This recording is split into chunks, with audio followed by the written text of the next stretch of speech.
Comentario Romanos capítulo 10 al 12.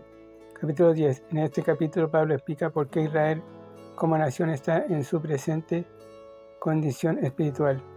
La razón para el rechazo.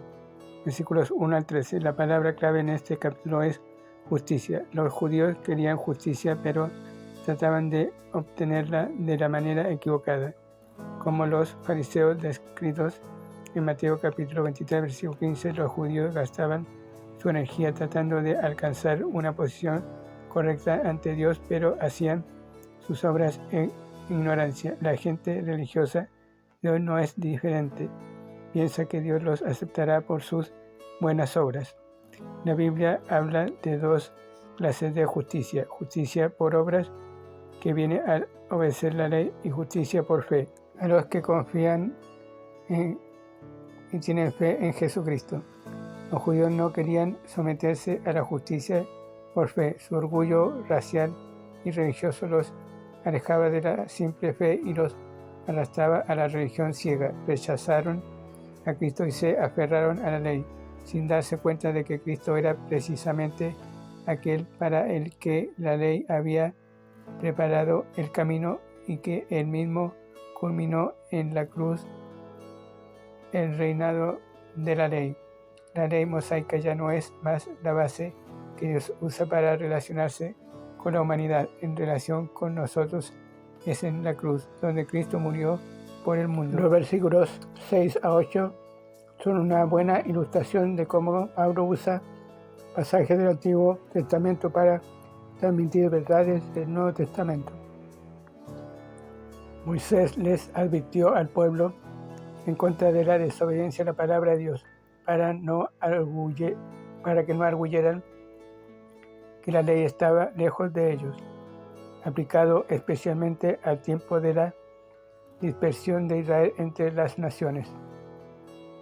Moisés les recordó que no tenían que ir al cielo ni atravesar el mar para llegar a la palabra de Dios. Estaba en sus labios y en sus corazones. Pablo aplicó esto a Cristo, el Verbo, Juan capítulo 1, versículo 1, y destacó que Israel no necesitaba subir al cielo para traer a Cristo y bajar al abismo para hacerlo subir, debido a que la palabra de salvación estaba cerca a ellos para que pudieran creer y ser salvos. La salvación viene cuando los pecadores confiesan que Jesús es Señor, Todopoderoso Dios, y creen en el corazón que Cristo está vivo de entre los muertos. Lo que se cree en el corazón se confiesa con la boca. Algunos de los judíos en los días de Jesús no le confesaban con franqueza. Juan capítulo 12, versículo 42 y 43.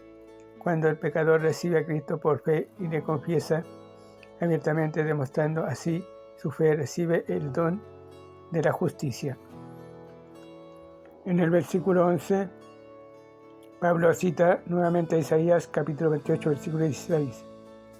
Y hace también Romanos capítulo 9, versículo 33. Todo aquel que en él cree no será avergonzado.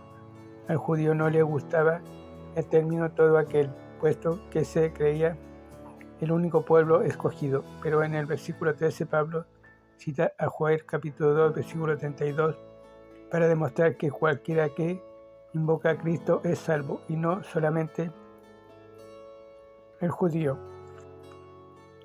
El remedio para el rechazo. Versículos 14 al 17. La secuencia aquí es como sigue. 1. Se envían a los mensajeros. 2. Declara la palabra. 3. Los pecadores oyen la palabra. 4. Los pecadores creen a la palabra. 5. Invocan a Cristo. 6. Son salvados. El argumento aquí es simplemente que los pecadores no pueden salvarse sin la palabra de Dios, porque la fe es por el oír por la palabra de Dios. Versículo 17. En el versículo 15 Pablo se refiere a Isaías 52, versículo 7, un versículo que tendrá su cumplimiento total en el día en que Israel sea establecido en su reino. Piense en el gozo que Israel tendrá cuando las noticias vengan de que su Mesías reina. Pablo aplica este pasaje a la proclamación del Evangelio de la paz. Paz con Dios y paz entre el judío y el gentil.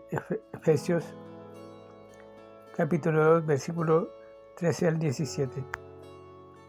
A Israel que hoy está perdido. De entre ellos un pueblo para su nombre. Hechos capítulo 15. Pero aún esto no debe sorprender a los judíos porque en Deuteronomio capítulo 32, versículo 21, Dios prometió usar otras naciones para provocar a celo a Israel, y en Isaías 65, versículo 1 y 2, Dios anunció que Israel sería desobediente, pero que los gentiles le hallarían a él y su salvación. Tenga presente que el Antiguo Testamento, en efecto, prometía la salvación de los gentiles, pero en ninguna parte enseña que los judíos y los gentiles serían parte del mismo plan, y que los creyentes de ambas razas serían uno en Cristo. El programa que da el Antiguo Testamento es que los gentiles se salvarían mediante el ascenso de Israel, o sea, su establecimiento como reino.